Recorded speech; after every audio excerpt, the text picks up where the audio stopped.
His hands still slick with blood, Brian sprinted through the night streets like prey fleeing a predator. His breath tore at his chest, his shoes slammed against the pavement, but he refused to slow. He vaulted a fence, landing hard, nearly collapsing from the impact. Above him, a single balloon floated lazily into the sky, drifting free as if the universe had no interest in the chaos unraveling below. The sound of gunfire rattled through the blocks ahead. Screeching tires, men shouting, two rival crews locked in a point-blank firefight. Bullets shredded steel, glass exploded. One car lurched out of control, slammed into a fire hydrant, and flipped violently in a geyser of water and steam. Fueled by fury, Brian launched himself onto the hood of an SUV, smashing its windshield with raw strength. The gunman inside panicked, bailed, and opened fire. Bullets hissed by his head as Brian rolled away. A forklift barreled into the scene, missing him by inches but piercing straight through the SUV's windshield, skewering the driver in a storm of glass shards. The second passenger leapt out, weapon raised. Two shots rang out. One tore through Brian's back, the other ripped across his throat. He collapsed, gagging, his own blood drowning him.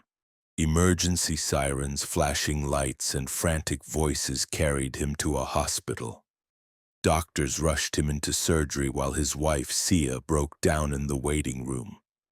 Hours later, Brian woke in the dim silence of a recovery ward. He tried to speak, but nothing came. His voice was gone forever.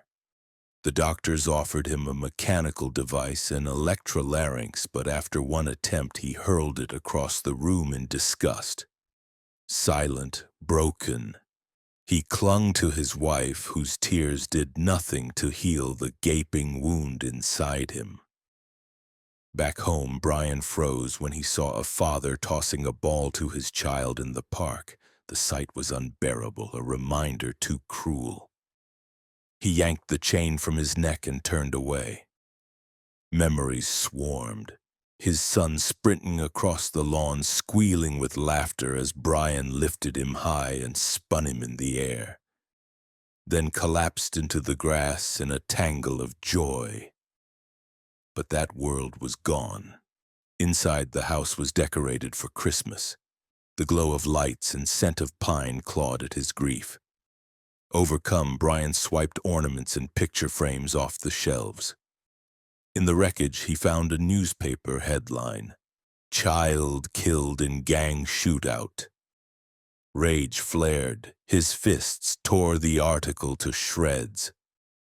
Sia wept, realizing the man she married was disappearing. But Brian turned his back on her sobs, refusing comfort. The next morning, she texted him asking for her keys because words were useless. He responded with a single empty message. Later, he entered his son's room, collapsed onto the bed, and pressed his face into the sheets. His mind replayed the horror, the gangs chasing each other with guns, the stray bullet that struck his boy, the scream that ripped from their throats as they clutched his lifeless body. The memory shook him violently, as if reality itself wanted to split him apart. Desperate, Brian reached for the business card Detective Dennis had left behind and went to his office. While waiting, his eyes locked on a bulletin board plastered with mugshots. The city's most wanted. There, staring back at him, was the man who had shot him. Brian snapped photos of every face, recording them in his phone. As the detective appeared, Brian slipped away without a word. Back at home, he pinned the gang leader's picture to his wall, circling it in red ink. More faces followed, more notes, until the wall resembled a shrine of vengeance. On his calendar, he marked a date. The countdown had begun. From then on, every second of Brian's life bent toward transformation. He abandoned the bottles, poured his anguish into sweat. Push-ups, sit-ups, kettlebells. His body screamed, but he pushed harder. He devoured knife-fighting tutorials, then hacked away at a practice dummy until his hands blistered and his muscles remembered. On a forgotten lot, he found a ruined sports car. Piece by piece, he reforged it. Welded rails, hidden compartments for weapons, a frame reinforced like armor. The car became his warhorse.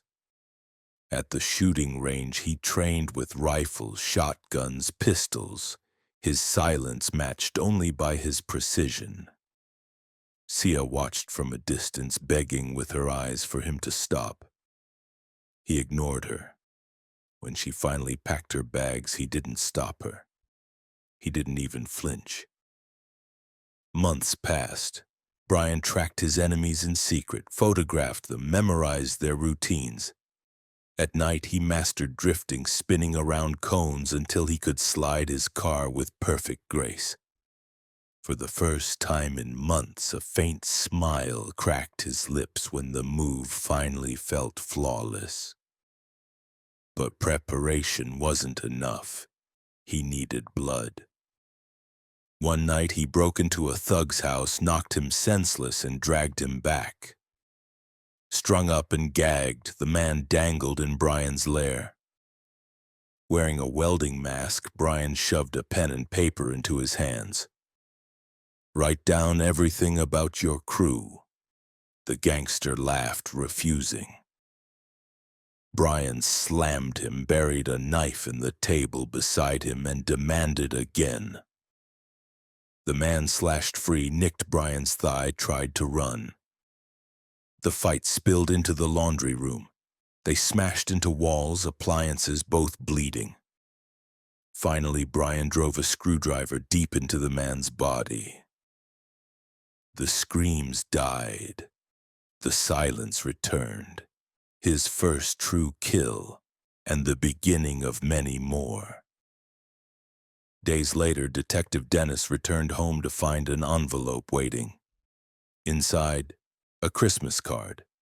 "I'll finish what you couldn't." Alongside it, photos, maps, names, a dossier on the gang.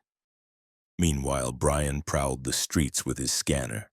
One night, he spotted two punks mugging a woman. At first, he drove past. Then he turned back. He rammed them against a wall, stabbed, shot. Blood poured across his windshield. He vomited from the sight, then climbed back into the car and drove on. His war ignited the city. Gang wars erupted, shootouts tore neighborhoods apart. Police fell in the crossfire. Brian threw severed fingers into a gang courtyard like trophies. The city descended into chaos. Brian became something else. His car was a predator, his drifts lethal signatures. He cut through enemies like shadow and fire. Every act of vengeance dragged him deeper. Yet in every reflection, he still saw his son's face, still heard his laughter. The toy piano, the little bike, the balloon tied to its handlebars, all haunted him. The gang recorded him, streamed his image back to their leader. Orders went out. He was no longer invisible. He was their primary target. The climax came one storm-soaked night. Brian roared toward the gang's warehouse on a motorcycle. As the steel doors began to close, he gunned it, sliding underneath at the last second. Gunmen scrambled. He shot his leaking gas tank, igniting an explosion that swallowed cars in fire. He climbed the stairwell, cutting down wave after wave of enemies. Ammunition ran dry. He fought with fists, knives, bottles. A tripwire bomb ripped through a squad of reinforcements, painting the walls with their remains. At last, he faced one of the boss's top killers. The brawl was savage, tables shattered, walls cracked, blood slicked the floor. Brian took cut after cut, blow after blow, but refused to fall. At the end, he plunged his blade deep. The brute collapsed lifeless. Finally, he reached the top floor. The boss stood waiting, guns fired. Brian took a bullet to the chest, staggered, then hurled himself forward. They crashed to the ground. Brian unleashed a storm of fists, then locked his hands around the man's throat. His son's laughter flooded his mind. The balloon drifting into the sky, the birthday candles, the tiny hands clutching his. Every ounce of grief transformed into raw strength. He squeezed tighter, tighter until the boss's struggles weakened, then stopped. The silence that followed was deafening. Detective Dennis burst in too late to prevent the act, just in time to witness it. Brian, battered and bleeding, collapsed on the floor. His eyes glazed, drifting toward memories of days that would never return. At the cemetery, Sia clutched the letter he had left her. His words were raw apologies. Sorry he couldn't let go, sorry for the distance, sorry for drowning in rage. He confessed his love, confessed his grief, confessed that he couldn't live without their son. Brian never spoke another word, but his silence thundered through the city. He had lost his voice forever, but his vengeance became a scream no one could ignore. A father's final cry carved in blood and fire.